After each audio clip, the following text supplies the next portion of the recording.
John the Carman.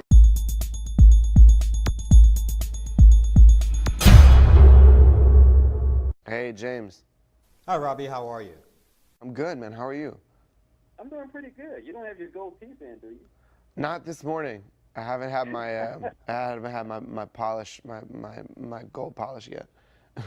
Oh, that sounds cool. Now, I saw the movie last night, and it caught me completely off guard. I was expecting one thing, and it turned out to be something totally different. It was a really good movie. I thought it was great. That was a pretty good movie, guys. Thanks, Really, man. Raphael. That was really good. That's what we're going for, man.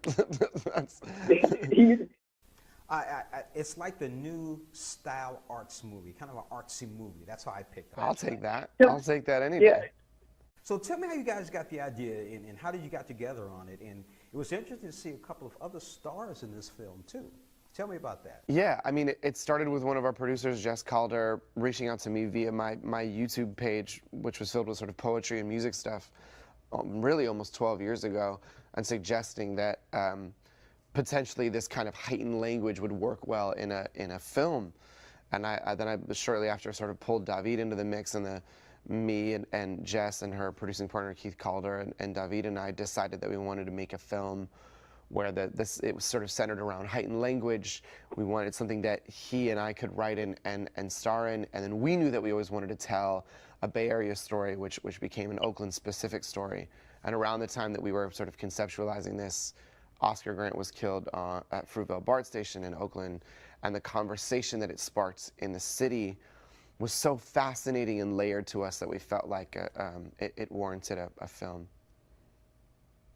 Man, it was a good movie. I really had fun in the beauty shop scene. Let's talk a little bit about that. Yeah, we can talk about performing with Tisha Campbell. Go ahead. Yeah, that was. You know, it really took me a minute to recognize her because I actually thought that she was somebody else. That's Tisha Campbell. It's Tisha Tell me about Campbell. Tisha Campbell, man. Tell me about that.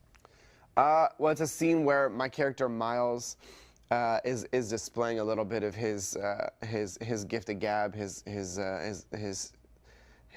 pimp talk and salesmanship, and he's gonna sell a bunch of flat irons to a beauty salon, a black beauty salon in Oakland. And it's sort of a moment where we see how Miles operates in black spaces and how comfortable he is at that because he's lived there his whole life. And then we get this amazing scene with this guest appearance from Tisha Campbell, who plays Mama Liz, who runs the shop, and he has to sell her, try to sell her on buying these used flat irons, and so he does it sort of in verse. It's one of our more subtle, heightened language moments in the film, and it's just fun, man. It was so fun to do.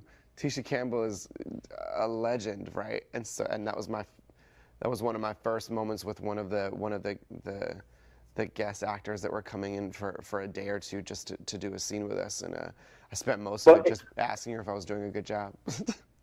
Well, actually, your character was more of an entrepreneur than anything. He was. Oh, absolutely, man. He's trying to figure out how to make $1 out of 15 cents. He was definitely doing. Now, the other two things that kind of was very interesting was, of course, the scene with the kid. We won't kind of talk about that a little bit, and also the scene towards the end in the basement of the house. That was something else. That was totally off the chain. Yeah.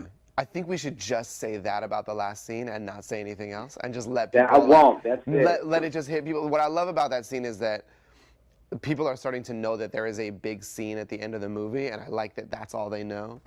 The scene with Sean, there's a moment where my character's son has his hands on a gun for an unfortunate sort of turn of events. And it's heart-wrenching, right? We try to make all these entry points for understanding the stakes of the story, and that's just one that hits everybody, especially parents. It's just something about seeing a child with something that's so dangerous that I think immediately pulls us all into the moment and realizes, you know, what the stakes for these characters really are. You know, you really hit home with me on the movie and in the audience because we saw it together. It was really fantastic. I really appreciate you being on our show, Morning Blend, and thank you for joining us.